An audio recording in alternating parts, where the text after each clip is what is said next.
তো নমস্কার বন্ধুরা, আজ অনেক দিন পর একটা ভিডিও রেসিপি নিয়ে এলাম, মাছের রান্না।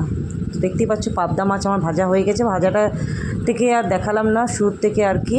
তো চলো আজকে একটা পাবদা মাছের সর্ষের ঝোল করি, হালকা পাতলা ঝোল। তো দেখতে পাচ্ছ কড়াইয়ে আমি তেল দেওয়ার পর ওই তেলে মাছটা ভাজার পর আর কি কালো জিরে ফোড়ন দিয়ে পেঁয়াজটা দিয়ে দিলাম কড়াইয়ে। তো দেখতেই পাচ্ছ পেঁয়াজটা ভাজছি। এক হাতে ক্যামেরা ধরা আর রান্না করা খুব কঠিন হয়ে যায় আর কি। তো চলো যেটুকু পাচ্ছি সেটুকু শেয়ার করছি তোমাদের সাথে। আর আশা করি তোমরা যারা যারা কমেন্ট করছো না, তো তারা একটু কমেন্ট করে দিও প্লিজ।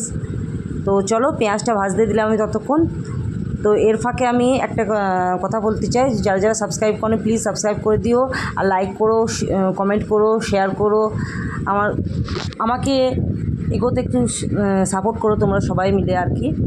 তো সেই উদ্দেশ্যে ভিডিওটা করা আজকে অনেক দিন পর আর কি রেসিপি নিয়ে এলাম একটা তোমাদের সাথে শেয়ার করছি। তো দেখতে পাচ্ছ আমি হলুদ দিয়ে দিলাম, এর মধ্যে হলুদ দিয়ে দিলাম। পেঁয়াজটা ভাজতে ভাজতে আমি আর কি হলুদটা অ্যাড করে দিলাম। তো চলো, আর এই রেসিপিটা তোমরা অবশ্যই একটু ট্রাই করে দেখবে। গরমে সর্ষে পাবদা হালকা ঝোল, পাতলা হালকা ঝোল রান্না ভালো লাগে খেতে বেশ ভাত দিয়ে।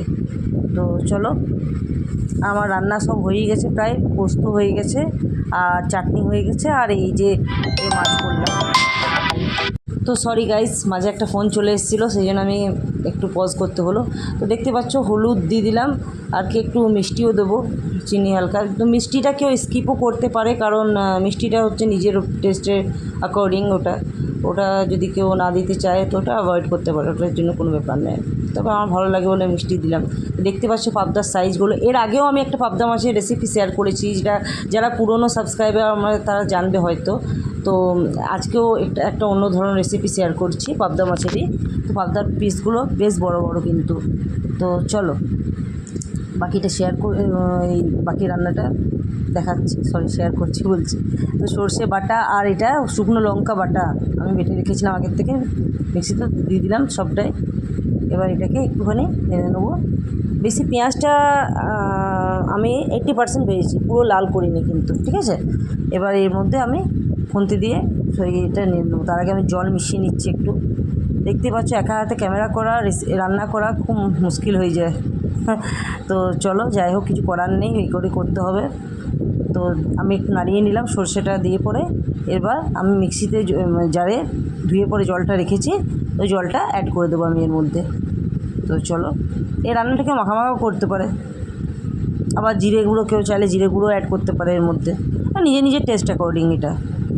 তো আমার মনে হলো এই গরমে একটু হালকা পাতলা ঝোলটাই খাওয়া ভালো, সেই জন্য আমি হালকা পাতলা ঝোলই করছি পাবদা মাছে। আর এর মধ্যে আমি কোনো রকম টমেটো বা জিরে গুঁড়ো বা অন্য মশলা কিচ্ছুই দিইনি, শুধু দেখতে পেলে জল দিয়ে দিলাম, একটু সর্ষে বাটা, সর্ষে আর শুকনো লঙ্কা শুধু বাটা, ব্যাস।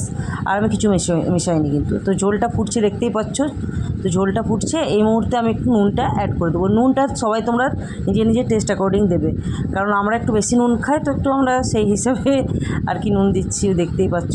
তো চলো নুনটা অ্যাড করে দেওয়া। মাছটা একটুখানি ভাজতে গিয়ে একটু হয়ে গেছে, ফেটে গেছে।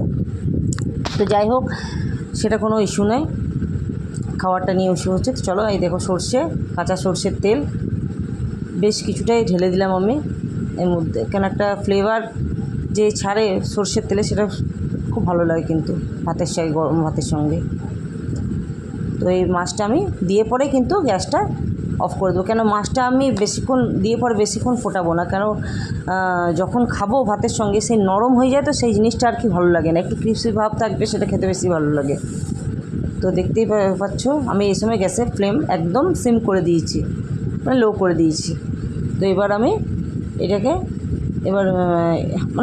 এই দেখো কাঁচা পাকা লঙ্কা দিয়ে দিলাম এর মধ্যে নামাবার আগে। কাঁচা লঙ্কার ফ্লেভারটাও খুব ভালো লাগে, বেশ অথেন্টিক লাগে একটু। তো চলো, তো পাবদা মাছের হালকা পাতলা ঝোল কেমন লাগলো অবশ্যই তোমরা জানাবে আমাকে কমেন্ট বক্সে। আর তোমরা